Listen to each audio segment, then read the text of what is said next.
이것이 수학이다. 연하영입니다. 고2 내신 범위는 수능 출제 교과이므로 1학년과는 다르게 고3 문제의 영향력을 벗어날 수 없습니다. 소위 수평교, 수능 평가원 교육청 기출문제와 EBS 연계교재 문제를 얘기하게 되는데요. 그러면 고3 기출문제지만 열심히 풀면 되지 않냐? 모든 유형이 고르게 출제된 건 아니기 때문에 분명히 필수 유형들이 구멍이 생길 수가 있고요. 시중 문제집도 분명히 고3 문제를 반영은 하고 있습니다. 그래서 고3 문제집을 굳이 풀지 않아도 어느 정도 커버는 되겠지만 원본을 이길 수는 없어요. 모든 걸 다 할 수 없을 때 과연 가장 최적의 비율로 나한테 가장 잘 맞는 공부량은 어느 정도일지를 분석하기 위해서 시험지 유형을 크게 3가지로 나누어 봤습니다. 고3 문제를 반영을 좀 소극적으로 한 학교, 적극적으로 반영했으나 좀 킬러 문제까지는 피하고 어느 정도 선까지만 출제한 학교, 수능 킬러 문제, 단답형 마지막, 객관식 마지막 문제까지 출제한 학교, 이렇게 3가지를 살펴볼게요. 첫 번째, 고3 문제를 다소 소극적으로 반영한 학교. 자, 소극적이라는 말은 출제되지 않았다라기보다는 어느 정도 변형이 되거나 그 기본 아이디어만 찾을 수 있고 거의 비슷한 유형, 보자마자 아, 그 문제구나 이렇게 알아보기는 좀 힘든 이런 유형이라고 생각하시면 되겠어요. 작년 숙명여고 기출문제를 제가 예로 들고 왔는데요. 지금 전체 23문제 중에서 난이도 1은 4문제, 난이도 2는 12개, 난이도 3은 7문제가 있습니다. 여기서 난이도 1, 2, 3은 이수학 선생님들끼리 문제를 분석하여 매겨놓은 거고요. 난이도 1은 교과서를 열심히 풀었을 때 맞출 수 있는 문제, 난이도 2는 시중 문제집 센 B 정도를 열심히 풀었을 때 맞을 수 있는 문제, 난이도 3 같은 경우는 통합적인 사고력이 필요하거나 또는 조건이 까다롭거나 계산이 좀 복잡해서 정답률이 조금 더 떨어지는 문제를 매겨놓은 상태고요. 난이도 4는 소위 킬러 문제입니다.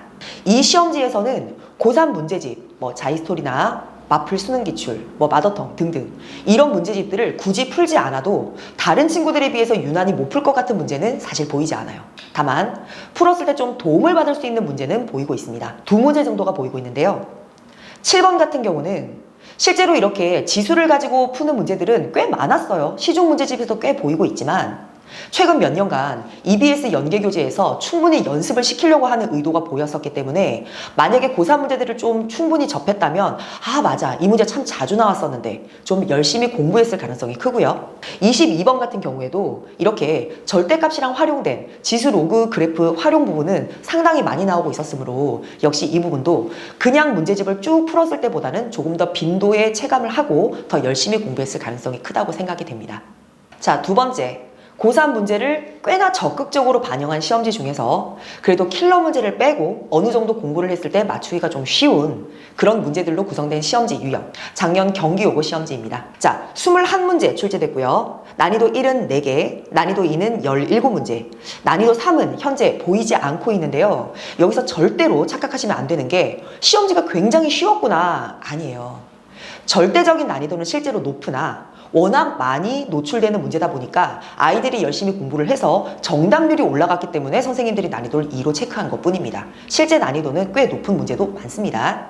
자, 여기에서 지금 고3 문제가 거의 그대로 반영된 문제는 10번, 14번, 21번 이렇게 3문제가 보이고 있고요. 어느 정도 도움을 받을 수 있다라는 문제는 1문제 정도 보입니다. 자, 여기서 10번 같은 경우는 대칭성을 이용하는 굉장히 유명한 문제예요. 그래서 시중 문제집에서 어느 정도 난이도가 있는 문제집이라면 꽤나 많이 보이고 있지만요. 그래도 원본으로 제대로 공부를 했으면 아마 이 문제를 바로 캐치하고 아, 그거구나 바로 알아볼 수 있을 거예요. 자, 14번 같은 경우는 굉장히 2000년대 중후반부터 굉장히 많이 출제됐던 유형이죠. 그래서 그때 굉장히 심화된 문제들이 많았기 때문에 아마 기출문제집을 쭉 풀고 있으면 이 유형만 해도 수십 문제를 풀었을 거라 생각이 듭니다. 그래서 굉장히 마음이 편안할 거라 생각이 들고요. 그리고 21번 같은 경우는 나온 지가 얼마 안 됐죠. 2018년도 기출문제인데요. 자, 여기서 그림이 좀 간단한데 원의 지름이니까 대충 이렇게 풀면 되지 않을까? 했다가 생각보다 계산이 쉽게 나오지 않아서 당황하는 친구들이 많았습니다. 이 문제는 실제로 난이도가 3이라고 생각은 하지만 너무 문제가 거의 그대로 나온 데다가 조건을 한번 적용해서 풀어보기 시작을 하면 그렇게 어려운 문제가 아니거든요. 그리고 이걸 하나 아셔야 돼요. 시중 문제집이 고3 문제를 충분히 반영을 하려고 풀려고 노력을 하고 있지만요. 최신 트렌드까지 모두 다 담아내기에는 아무래도 좀 한 발 늦은 감이 있습니다. 근데 학교 시험은 지금 작년 11월에 봤던 수능 문제를 바로 올해 시험지에 내고 있습니다. 트렌드가 시중 문제지만 풀어서는 늦어요. 고3 문제집도 작년에 사둔 거를 올해 풀게 되면 반드시 올해 작년 11월에 풀었던 수능 또는 그 직전에 있었던 6월, 9월 평가원 문제만큼은 반드시 다시 보충해서 채워주셔야 됩니다. 세 번째 유형은 제가 단대보고 시험지를 가지고 왔고요. 역시 작년 문제입니다.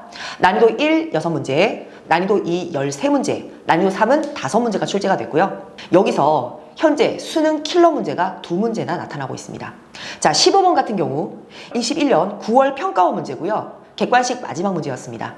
그리고 23번 12년 6월 단답형 마지막 문제였죠. 자, 지금 21년이라고 그랬으니까 지금 실제로 평가원이니까 한 해 이렇게 내려보면 20년, 바로 시험을 보기 직전 연도의 문제라고 알 수 있고요. 이 문제는 얼핏 봤을 때는 그냥 배수관계 이용해서 이렇게 풀면 되지 않을까 했다가 함정에 걸려서 틀린 친구들이 굉장히 많아요. 수능 평가원처럼 고3 모의고사의 그 마지막 문제들, 킬러 문제는 보통 난이도 4인 경우가 대부분이긴 하지만요. 이 문제를 꼼꼼하게 머리를 싸매면서 한번 고민해서 답을 맞춰보셨으면 다시 똑같은 함정에 걸리지 않을 거기 때문에 이 문제는 난이도 3으로 책정하였습니다. 이 킬러 문제가 아직까지 시중 문제집에 쫙 깔리지 않은 상태에서 실제 고3 기출문제집 올해 나온 것을 제대로 풀어봤다면 그리고 끝까지 고민을 해서 답을 내봤다면 아마 정답률이 꽤 괜찮았을 거라 생각이 들어요. 지금 12년 6월에 나왔다는 그 23번 문제 같은 경우는 물론 까다로운 문제에서 어느 정도 유형은 좀 보이고 있지만요. 그렇게 시중 문제집에서 많이 다루고 있는 유형은 아닙니다.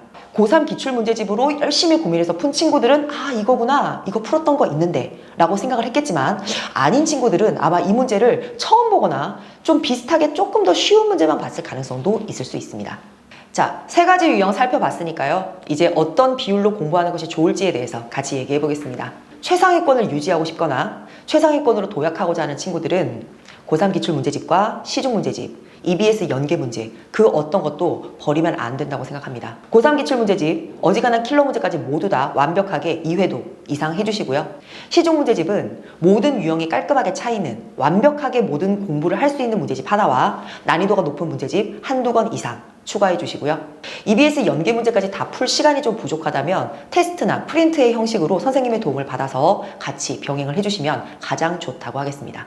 모든 공부가 끝났을 때의 마지막은 내신 기출문제로 어떤 문제들이 가장 자주 나오고 있고 어떤 유형을 내가 더 열심히 공부해야 되는지 감을 잡아서 집중적으로 다시 한번 복습하는 것이 마무리가 되겠습니다. 시간이 그렇게 충분하지 않거나 아니면 수학 문제를 푸는데 시간이 그렇게 빠르지가 않기 때문에 좀 넉넉지가 않은 경우가 있죠. 자, 이런 친구들 같은 경우 첫 번째, 우리 학교는 고3 문제가 그렇게 많이 나오는 것 같진 않아요 란다면 시중 문제집을 완벽한 유형이 차 있는 문제집 한두 권, 난이도가 꽤 있는 문제 한두 권, 거기에서 반드시 계산이 굉장히 복잡하거나 조건이 까다로워서 정답이 잘 나오지 않는 문제들을 집중적으로 연습을 해주셔야 됩니다. 고3 기출문제집은 책을 사진 않아도 상관없으나요. 기출문제가 시중 문제집에서 나타난다는 것은 정말 유명하다는 얘기가 되겠죠.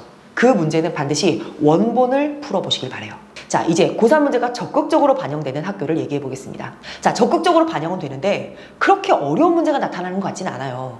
이런 같은 경우 기출문제집은 다 풀면 좋지만요. 거기서 킬러 문제가 너무 버겁다 싶으면 어느 정도 버려도 상관은 없습니다. 여력이 좀 되신다면요. 모든 킬러 문제가 다 우리한테 어렵게 느껴지는 건 아니에요. 그 킬러 문제가 어느 정도 아이디어가 다른 문제들에 녹아들어서 우리도 모르게 익숙해진 유형들도 꽤 있을 수 있습니다. 그 문제를 처음 만났을 때는 굉장히 어려웠겠지만 우리가 충분히 공부를 한 상태에서 시간이 지나서 지금 봤을 때는 꽤 풀만한 문제가 된 경우도 많거든요. 모든 킬러 문제를 웬만하면 버리지 않았으면 하는 바람입니다. 나머지 유명한 문제들은 다 꼼꼼하게 풀어주셔야 되고요. 시중 문제집도 가능하다면 필수형이 완전히 차 있는 문제집 하나와 난이도가 높은 문제집 한 권 이상 정도는 꼭 해석을 해주셔야 되겠습니다. 자, 그런데 우리 학교는 굉장히 적극적으로 반영이 되는데 어려운 문제까지 마구 나와요. 전 최상위권을 노리는 건 아닌데 라고 하더라도 킬러 문제를 정말 웬만하면 빼지 않고 거의 다 소화를 했으면 합니다. 그 문제가 변형이 됐을 때 그 문제가 뭐였는지 풀이 과정이 뭐였는지까지 떠올랐으면 좋겠어요. 최소한 2회독, 3회독 이상은 해야 될 거고요. 시중 문제집은 필수형이 차 있는 문제집 하나, 난이도가 높은 문제 하나 정도, 물론 더 풀면 좋고요. EBS 연계 문제는 지금 이렇게 풀게 되면 시간이 좀 부족할 거예요. 그럴 때는 3순위로 밀어두셔도 상관은 없는데 역시 테스트나 프린트의 형태로 어느 정도 병행을 해주면 더 도움이 된다고 하겠습니다. 자, 그런데요. 고3 문제가 너무 어려워서 저는 사실 좀 보기가 너무 힘들어요 라고 얘기를 할 수도 있어요. 그러면 고3 기출 문제집을 교육청 문제를 빼고 푼다든지 아니면 처음부터 교육청 문제가 없는 수능과 평가원 문제만 있는 문제집도 있거든요. 거기에서 쉬운 문제만 추려놓은 것들도 있어요. 어삼시사라고 하죠. 사정짜리지만 조금 쉬운 문제, 이런 것들. 그래서 학교에서는 자주 출제가 되지만 너무 나한테 어렵지 않게 공부할 수 있는 길도 충분히 많으니까 너무 시중 문제집 중에서도 센, RPM, 마플 시너지 앞에 부분 이렇게 너무 자기의 그 수준에 안도하지 말고 한 번씩 도약을 해봤으면 좋겠습니다. 고2는 예비 고3이거든요. 지금 고3 문제가 어렵다고 피했을 때 분명히 고3, 예비 고3 겨울이 됐을 때는 후회합니다. 수학만 할 거예요?